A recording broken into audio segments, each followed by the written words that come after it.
And with tonight's cover story, this morning's heavy thunderstorms really served as a reminder. There were potentially thousands here in our community caught in the rain with nowhere to go, no place of their own to stay dry. With Charlotte's population growing and the cost of living going up, homelessness remains a constant concern in our community. In fact, here's the latest data from Charlotte Mecklenburg's Housing and Homelessness Dashboard. This was taken in February. More than 2,600 people experienced homelessness in our city. More than 700 were people in families, more than 200 veterans, and more than 100 of them were unaccompanied youth. A lot of people who need help right here in our city. Now, the call to help those without a permanent home is really the mission of a Charlotte organization called Supportive Housing Communities. It was founded by two churches back in 1993. One of the places their service and goodwill happens is McCreesh Place in the Noda community.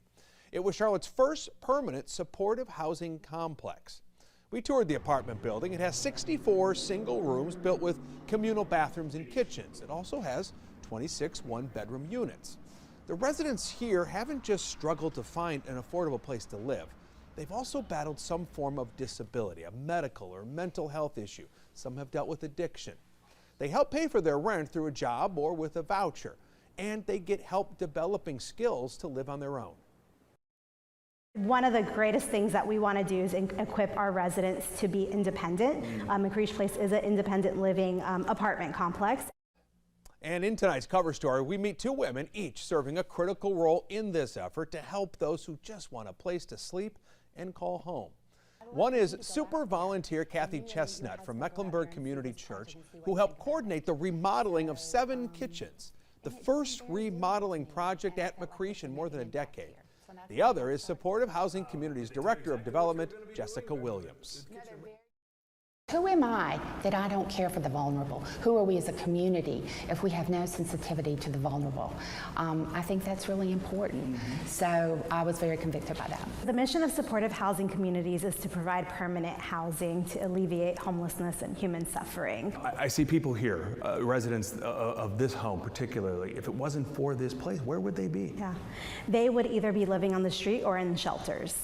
And that's frightening to think about, right? They'd be forgotten on some level, right? Yes.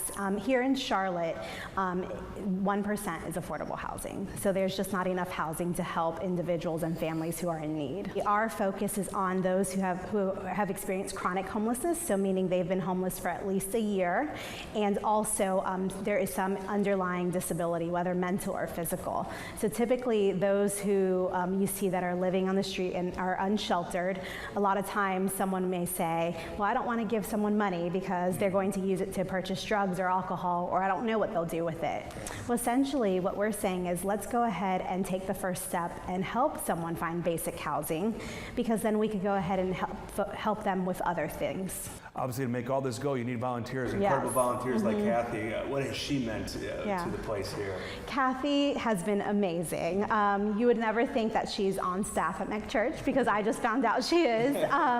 But essentially, it's about being the hands and feet, you know. So as an organization, we can't do the things that we do without the support of our volunteers. Does it change your perspective on the world in which we live, you know, when you work in a community like this? I think it's very interesting because homelessness is a complex problem. And when I pass by somebody that's homeless and I look at them and I'm saying, is there mental illness there? Is there the disease of addiction? It's so easy for us to just drive by and not engage it. And I'm guilty of that too.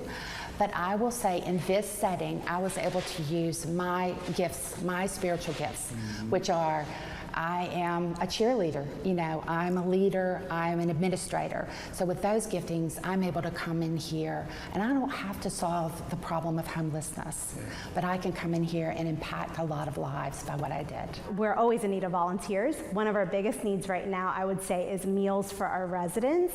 And honestly, I'll throw this out there. We are actually in need of flooring to replace the entire building at McCreesh. So if there's someone a company or someone who wants to help us with that, that is a huge project that we are trying to get taken care of this year. Yeah, it would mean the world to those who do live there. So how's this all working out? Well, consider this. 97% of residents with a mental illness did not have to use emergency services for a mental health crisis in 2022, who were part of supportive housing communities. 96% of residents remained in stable housing last year as well. It's working.